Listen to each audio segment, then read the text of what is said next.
বিসমিল্লাহির রহমানির রহিম। আসসালামু আলাইকুম এভরিওয়ান। আজকে আমি খুবই সহজ এবং মজাদার একটি কাঁঠালের বিচির রেসিপি শেয়ার করব। ফুটন্ত পানিতে কাঁঠালের বিচি দিয়ে এই মজাদার রেসিপিটি আপনারা তৈরি করার পর সবাই খেয়ে জিজ্ঞাসা করবে এটা গরু না খাসির মাংস দিয়ে তৈরি করা হয়েছে। এটা খেতে এতটাই বেশি মজার হয়ে থাকে। তো আমার রেসিপিটি ভালো লাগলে প্লিজ একটি লাইক করবেন এবং চ্যানেলটিকে সাবস্ক্রাইব করে পাশে থাকবেন। তো আর কথা না বাড়িয়ে চলে যাচ্ছি মূল রেসিপিতে, আশা করি ভালো লাগবে। আমি কাঁঠালের বিচির এই মজাদার রেসিপি তৈরি করার জন্য আমি এখানে পরিমাণ মতো কাঁঠালের বিচি নিয়েছি।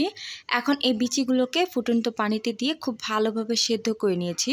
সেদ্ধ করার পর আমি এটাকে শিলপাটার মধ্যে বেটে নিয়েছি। আপনারা চাইলে কিন্তু ব্লেন্ডারে ব্লেন্ড করে নিতে পারেন। এখন এর মধ্যে দিয়ে দিব 1 কাপ পরিমাণে বুটের ডাল। আমি ডালটাকে আগে থেকে সেদ্ধ করে নিয়েছি।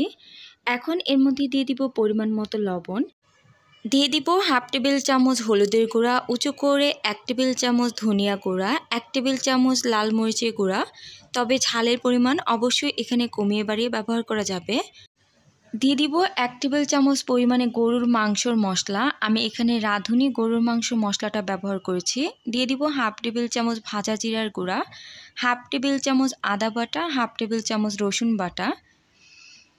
প্রত্যেকটা মশলা এখানে ব্যবহার করার চেষ্টা করবেন। এখন দিয়ে দিব 3 টেবিল চামচ পরিমাণে ফ্রেশ ধনিয়া পাতা কুচি, দিয়ে দিব 2টা কাঁচামরিচ কুচি। এই নাস্তাটা একটু ঝালঝাল হলে এটা খেতে অনেক টেস্টি হয়। 1 টেবিল চামচ পরিমাণে দিয়ে দিব সয়া সস, 1 টেবিল চামচ পরিমাণে টমেটো সস, 1/2 টেবিল চামচ দিয়ে দিব ঘি। এই ঘিটা দেওয়ার জন্য কিন্তু এই নাস্তাটা থেকে অনেক সুন্দর একটা ফ্লেভার বের হবে। তো চেষ্টা করবেন হাতের কাছে যদি আপনাদের সবগুলো উপকরণ থাকে দেওয়ার জন্য, তাহলে কিন্তু এই নাস্তাটা অনেক বেশি টেস্টি হবে। এরপর হাতের সাহায্যে খুব ভালোভাবে এটাকে মেখে নিতে হবে। দেখতেই পাচ্ছেন এটা কিন্তু অনেকটা আঠালো হয়েছে। এখন এর মধ্যে দিয়ে দিব একটা ডিমের কুসুম।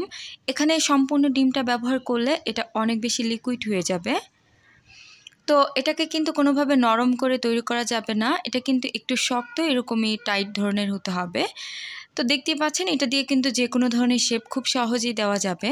এখন হাতটাকে পরিষ্কার করে নিব, এরপর হাতের মধ্যে হালকা করে ঘি লাগিয়ে নিব। আপনারা চাইলে হাতে তেল লাগিয়ে নিতে পারেন। তবে যদি কোনো কারণে এই ডোটা একটু বেশি নরম হয়ে যায় তাহলে কিন্তু এখানে চাইলে আপনারা পরিমাণ মতো এখানে বেসন ব্যবহার করতে পারেন। হাতের মধ্যে নিয়ে হালকা করে গোল এবং চ্যাপ্টা করে এগুলোকে তৈরি করে নিয়েছি। আশা করি দেখেই বুঝতে পেরেছেন। এখন অন্য একটি বাটির মধ্যে আমি ডিমের সাদা অংশ নিয়েছি। আমি একটি ডিম নিয়েছি, এখানে ডিমের কুসুমটাকে ডোতে ব্যবহার করেছি আর ডিমের সাদা অংশ এখানে ব্যবহার করেছি। এখন ডিমের সাদা অংশের মধ্যে 3 টেবিল চামচ পরিমাণে ময়দা দিয়ে খুব ভালোভাবে নেড়েচেড়ে এটাকে মিক্স করে নিচ্ছি। আপনাদের যেভাবে এই ডোটা তৈরি করতে সুবিধা হয় আপনারা সেভাবে কিন্তু এটাকে তৈরি করে নিতে পারেন। তবে খেয়াল রাখতে হবে অবশ্যই এই নাস্তাটা যেন খুব ভালোভাবে এটা দিয়ে কোট করা যায়। এটা যদি ভালোভাবে কোট না করা হয় তাহলে কিন্তু ভাজার সময় তেলের মধ্যে মিশে যেতে পারে। প্রথমে আমি এই মিশ্রণের মধ্যে একটু ভিজিয়ে নিচ্ছি। এরপর আমি এখানে টোস্টের গুঁড়া নিয়েছি, চাইলে আপনারা এখানে ব্রেড ক্রাম্বস ব্যবহার করতে পারেন। আমি টোস্টের গুঁড়ার মধ্যে খুব ভালোভাবে এগুলোকে কোট করে নিয়েছি।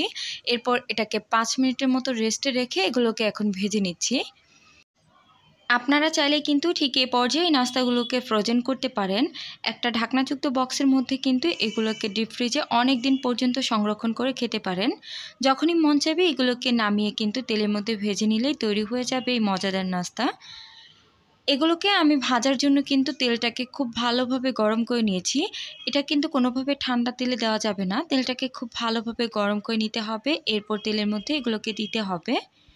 নাস্তাগুলো দেওয়ার সাথে সাথে এগুলোকে নাড়ানো যাবে না, কিছু সময় অপেক্ষা করে এগুলোকে নাড়া দিতে হবে, না হলে কিন্তু এগুলো ভেঙে যেতে পারে। তো উল্টিয়ে পাল্টিয়ে খুব সুন্দর কালার আসার পর্যন্ত আমি এগুলোকে ভেজে নিব। যখন খুব সুন্দর কালার চলে আসবে ঠিক তখন এগুলোকে আমি উঠিয়ে নিব। এই নাস্তাগুলো আপনারা গরম গরম যে কোনো ধরনের খাবারের সাথেই কিন্তু পরিবেশন করতে পারেন। সাদা পোলাও, গরম ভাত, খিচুড়ি, বিরিয়ানি যে কোনোর সাথে কিন্তু খেতে অসাধারণ লাগে। চাইলে সকাল বিকালের নাস্তায়ও ট্রাই করতে পারেন। এটা খেয়ে কিন্তু যে কেউ বলবে যে এটা গরু না খাসির মাংস দিয়ে তৈরি করা হয়েছে। প্লিজ আপনারা একবার হলো এটা বাসায় ট্রাই করবেন এবং নিচে কমেন্ট করে জানাবেন আপনাদের কাছে কেমন লেগেছে। ট্রাস্ট মি, আপনারা একবার এটা তৈরি করার পর এটার কিন্তু ফ্যান হয়ে যাবেন। এটা এতটা বেশি মজার হয়ে থাকে। তো সবাইকে অসংখ্য ধন্যবাদ জানিয়ে এ পর্যায়ে বিদায় নিচ্ছি। আল্লাহ হাফিজ, আসসালামু আলাইকুম।